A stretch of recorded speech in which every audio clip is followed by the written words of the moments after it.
நாம அனைவரும் என்ன நினைக்கிறேன்னா, வேடிக்கையா விதியை ஜெயிச்சிடலாம், விதிலாம் நம்மள ஒண்ணும் பண்ணாது, விதிலாம் ஒண்ணும் கிடையாதுங்க அப்படிலாம் வேடிக்கையா சொல்றோம். அப்படிலாம் தப்பு கணக்கு போட்டுறாதீங்க. விதியோட கணக்குல இருந்து யாருமே தப்ப முடியாது. நீங்க என்ன செய்றீங்களோ, நீங்க என்ன விதைக்கிறீங்களோ அதையே அறுவடை செய்வீங்க. விதியை சர்வசாதாரணமா நினைச்சுக்காதீங்க. ஒரு நாள் யமதர்மன் நரகத்தில இருந்து பூமிக்கு வந்து ஒரு மனிதனை சந்தித்தார். அந்த மனிதன் சொல்றாரு, இன்னைக்குதான் உன் கடைசி நாள், இன்னையோட உன் உயிரை நான் எடுக்க போறேன், இன்னையோட உனக்கு உயிர் போக போகுது. அவனுக்கு ஒண்ணும் புரியல, அவன் பதறான். இல்லைங்க அதெல்லாம் முடியாதுங்க. அவன் சொல்றான், அதெல்லாம் முடியாதுங்க, வரமாட்டேங்க, அதெல்லாம் நான் வரமாட்டேங்க அப்படின்னு சொல்றான். அப்ப யமதர்மராஜன் சொல்றாரு, இன்னைக்குதான் உன் கடைசி நாள், நீ வந்தாலும் வரலனாலும் உன் உயிரை எடுக்கிறது என்னோட கடமை, உன் உயிரை எடுக்கிறது என்னோட தர்மம். பட்டியல் முதல் வரிசையில் உன் பேர் தான் முதல்ல இருக்கு சொல்றாரு. அப்ப அவன் சொல்றான், சரிங்க போலாம், உட்காருங்க, ஒரு காஃபி சாப்பிட்டு போலாம், நான் காஃபி போட்டு எடுத்துன்னு வரேன், உட்காருங்க போலாம். இவனு போய் காஃபி போடுறான். இவனு யமதர்மனை ஏமாத்தனன்ட்டு அந்த காஃபில தூக்க மருந்த கலக்குறான். கலந்து எடுத்துன்னு வந்து யமதர்மன் கிட்ட கொடுக்குறான்.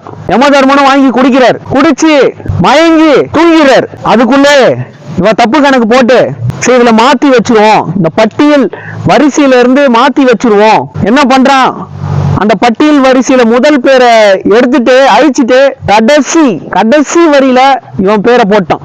யமதர்மனும் தூங்கி எழுந்திருக்கிறாரு. எழுந்து சொல்றாரு, அப்பா நீ என்ன நல்லா பாத்துக்கினேன், அன்பா பாத்துக்கினேன், பணிவா நடந்துக்கினேன், அதனால என் முடிவை நான் மாத்த போறேன்பா.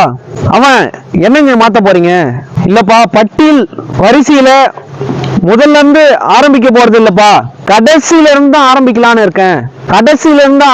இருக்கேன் சொல்றாரு. அவனுக்கு தூக்கி வாரி போட்டுச்சு. அப்ப இதுல இருந்து நமக்கு என்ன புரியுது, நம்ம ஏமாத்துனா நம்ம ஏமாறுவோம், நம்ம தப்பு செஞ்சா நமக்கு தப்பானதே நடக்கும். ஒருத்தவங்களை அசிங்கப்படுத்துறீங்களா, அவமானப்படுத்துறீங்களா, கஷ்டப்படுத்துறீங்களா, நீங்க ஒரு நாள் அசிங்கப்படுவீங்க, நீங்க ஒரு நாள் கஷ்டப்படுவீங்க, நீங்க ஒரு நாள் அவமானப்படுவீங்க.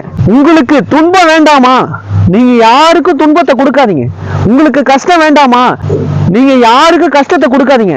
உங்களுக்கு வேதனை வேண்டாமா, யாருக்கு வேதனை கொடுக்காதீங்க. நீங்க என்ன செய்றீங்களோ, என்ன விதைக்கிறீங்களோ அதையே அறுவடை செய்வீங்க. அதுதான் பிரபஞ்ச விதி. அந்த விதியில இருந்து யாருமே தப்ப முடியாது, அந்த கர்மாவில இருந்து யாருமே தப்ப முடியாது. அது சொல்ட்டி அடிக்கும். அது எந்த சைடுல எந்த பக்கம் வந்து அடிக்குனே தெரியாது, ஆனா அடிக்கும், சரியான நேரத்துல வந்து அடிச்சிடும். நல்லதே பண்ணுங்க, உங்களுக்கு நல்லதே நடக்கும். நல்லதே செய்யுங்க, உங்களுக்கு நல்லதே நடக்கும். நீங்க என்ன செய்றீங்களோ அது கண்டிப்பா ஒரு நாள் உங்களை தேடி வரும், உங்க முன்னாடி வந்து நிற்கும். உங்களால பதில் சொல்ல முடியாது, நீங்க திணறுவீங்க, பதறும், ஒண்ணுமே புரியாது. விதியில இருந்து யாருமே தப்ப முடியாது.